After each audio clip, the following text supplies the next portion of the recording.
अब यमराज के अधिकार में फिर नहीं रहेंगे। यमराज हमारे ऊपर अपना अधिकार नहीं जता सकते क्योंकि हमने तुलसी पहन ली, अब हम भगवान के हो गए। अच्छा, जिस भोजन में जिस पदार्थ में तुलसी पत्र डल जाता है वो क्या कहलाता है? भगवान का प्रसाद हो गया। तो जिसमें तुलसी पड़ गई वो भगवान का हो गया, और जिसने गले में तुलसी धारण कर ली, शरीर पे तुलसी धारण कर ली, वो भी भगवान का हो गया। अब भैया यमराज कहते हैं इस पे मेरा बस नहीं चलता। और किसी को कंठी पहने देख करके पूछो कि ये कंठी क्यों पहनी है, तो बिल्कुल वैसा ही प्रश्न है किसी सौभाग्यवती नारी से पूछो कि तुमने मंगलसूत्र क्यों पहना है? अरे मंगलसूत्र देखकर, उसके माथे की मांग देख करके ये पता चलता है कि अब ये साधवा है, किसी की हो चुकी है, ये पता चलता है कि नहीं? तो भैया किसी के बन जाओ, यमराज के दूत भी आएंगे तो जान जाएंगे कि अब ये किसी के हो चुके हैं, किसी के बन चुके हैं। अच्छा, जंगल में आप देखें दो तरह के पशु हैं, एक वो हैं जिन्होंने बंधन स्वीकार किया है और एक वो हैं जिन्होंने बंधन स्वीकार नहीं किया। तो बहुत सारे जंगली जानवर हैं जिन्होंने बंधन स्वीकार नहीं किया, और बहुत सारे हैं जिन्होंने बंधन स्वीकार किया जो मनुष्यों के नजदीक रहते हैं, जैसे गाय है, भैंस है, बकरी है, तमाम। तो जिसने बंधन स्वीकार करके अपने मालिक के पास पहुंच गए वो कीमती हो जाते हैं कि नहीं? जंगल वालों को तो कोई भी मारे पीटे क्या फर्क पड़ता है, लेकिन जिसने बंधन स्वीकार किया उसका कोई मालिक हो गया। हमारे गुरुजी एक प्रसंग सुनाते हैं। अब आज नंद महोत्सव तो होना है, पर अब आराम से ही करेंगे, है कि जल्दी करना है? अच्छा, कितने लोग चाहते हैं जल्दी से नंद महोत्सव हो जाए? तो कितने अच्छे भक्त हैं, कोई नहीं कह रहा जल्दी हो जाए, जबकि सब सोच रहे हैं जल्दी हो जाए। अब कहे कौन? भैया फंस गए महाराज जी के चक्कर में, 7 दिन जैसे घुमाएं, जहां नचाएं, जो कराएं करो, 7 दिन इनके चक्कर में फंसे। ऐसा तो नहीं सोच रहे? तो गोये जी हम सुना रहे थे, एक गैया थी, गाय। वो गाय एक पहाड़ी पर चल रही थी और एक सिंह पीछे लगा।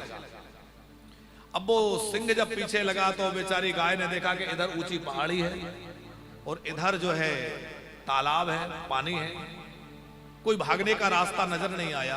तो वो पहाड़ी पर तो चढ़ नहीं सकती थी, तो पानी की ओर भागी। वो पानी की ओर भागी तो पानी कम था, कीचड़ ज्यादा था, तो वो दलदल में फंस गई। कुछ अंदर तक गई और बीच में दलदल में जाकर के फंस गई। वो सिंह भी उसके पीछे उसको खाने के लिए भागा और वो भी दलदल में जाकर के फंस गया। तो गाय लौटकर उसकी ओर देखकर बोली कि तू भी दलदल में फंसा है और मैं भी दलदल में फंसी हूं, लेकिन मुझे परवाह नहीं है, तू चिंता अपनी कर। सिंह ने पूछा ऐसा क्यों? बोले इसलिए कि जब मैं शाम को घर नहीं पहुंचूंगी तो मेरा मालिक मुझे ढूंढता हुआ आएगा, और मेरा मालिक सब जगह मुझे ढूंढता हुआ आएगा, मुझे दलदल में फंसी हुई देख लेगा तो किसी भी प्रकार युक्ति लगाकर मुझे निकाल लेगा और निकाल के ले जाएगा, मेरे प्राण बच जाएंगे।